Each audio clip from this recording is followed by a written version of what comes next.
সৈয়দ ওয়াজেদ আলী রহমাতুল্লাহ আলাই উনি বললেন, বাবা আমি তোমার কপালের মধ্যে এমন একটা নূর দেখতে পাচ্ছি, যেই নূর থেকে আগামী 2 বছর পরে এই বিশ্বের জমিনে একজন ওলি আল্লাহ জন্মগ্রহণ করবে, তার নাম হবে ধর্মের তলোয়ার খাজা সাইফুদ্দিন শম্ভুগঞ্জি। সুবহানাল্লাহ বলে।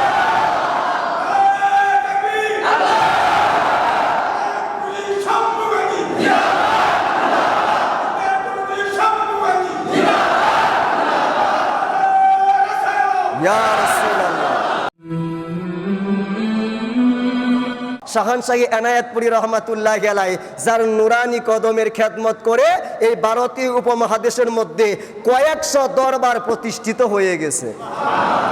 আল্লাহু আকবার বলেন না। আজকে শুনতেছেন আটরশি দরবার, প্যারাডাইস পাড়া দরবার, মুসলিমনগর দরবার, আজাদিয়া দরবার, আপনি শুনতেছেন মকিমিয়া দরবার, আপনি কত শত দরবার শুনতেছেন। এই সবগুলা দরবারের মূল হচ্ছে শাহানশাহী এনায়েতপুরী রহমাতুল্লাহ। উনার কদম মুবারকের খেদমত করে এই দরবারগুলা প্রতিষ্ঠিত হয়ে গেছে।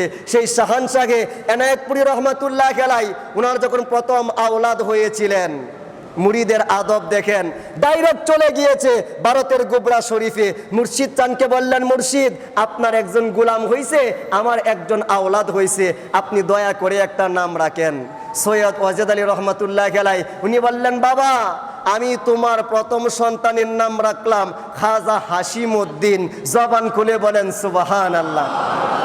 তোর নাম পাইছেন, উনি চলে আসতেছেন, রিটার্ন করতেছেন, কিন্তু পিছন দিক থেকে সৈয়দ ওয়াজেদ আলী রহমাতুল্লাহ আলাই আবার বললেন, বাবা ওয়াইট ফর সাম হোয়াইল, একটু সময়ের জন্য অপেক্ষা কর। এই কথা শোনার পরে মনে মনে চিন্তা করতেছেন, নাম পাওয়ার জন্য আসলাম, নাম পাইলাম চলে যাব, এটাই তো স্বাভাবিক। পিছন দিক থেকে আবার নেদা কেন, আহ্বান কেন, আবার ডাক কেন? তখন সৈয়দ ওয়াজেদ আলী রহমাতুল্লাহ আলাই উনি বললেন, বাবা আমি তোমার কপালের মধ্যে এমন একটা নূর দেখতে পাচ্ছি, যেই নূর থেকে আগামী 2 বছর পরে এই বিশ্বের জমিনে একজন ওলি আল্লাহ জন্মগ্রহণ করবে, তার নাম হবে ধর্মের তলোয়ার খাজা সাইফুদ্দিন শম্ভুগঞ্জি। সুবহানাল্লাহ বলে।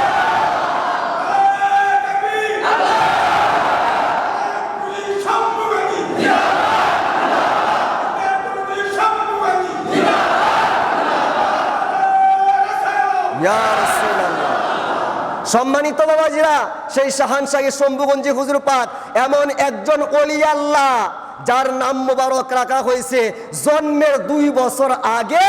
কথা বলেন ঠিক কিনা? জন্মের 2 বছর আগে নাম রাখা হয়েছে, যার নাম রেখেছেন ওলি আল্লাহ, যিনি নিজে ওলি আল্লাহ, যার সন্তানরাও ওলি আল্লাহ, যার নাতিরাও ওলি আল্লাহ। কথা বলেন ঠিক কিনা? সেই শম্ভুগঞ্জি হুজুর পাক এই পৃথিবীতে যখন আসলেন, খাজা বাবা এনায়েতপুরী হলুদ একটা তোয়ালের মধ্যে নিয়ে জাকেরদের মাঝখানে গিয়া বললেন, বাবা সকল লিখে রাখেন, তরিকতে সুলতান জন্মগ্রহণ করেছে। এই সুলতানের বাড়ি হবে নদীর পূর্ব পারে, বাড়ির কালার হবে লাল, চতুর্দিকে রাস্তা দিয়ে ঘেরাও করা। জবান খুলে বলেন সুবহানাল্লাহ।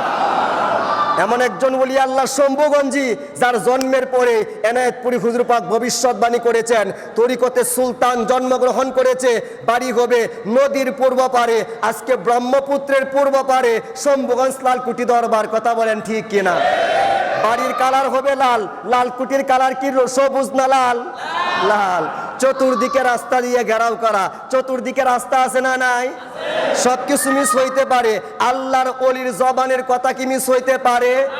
তো সেখানে আমরা বায়াত হয়েছি, আমাদেরকে শরীয়ত যেমন মানবো, তরিকত তেমন মানবো, মারেফত যেমন মানবো।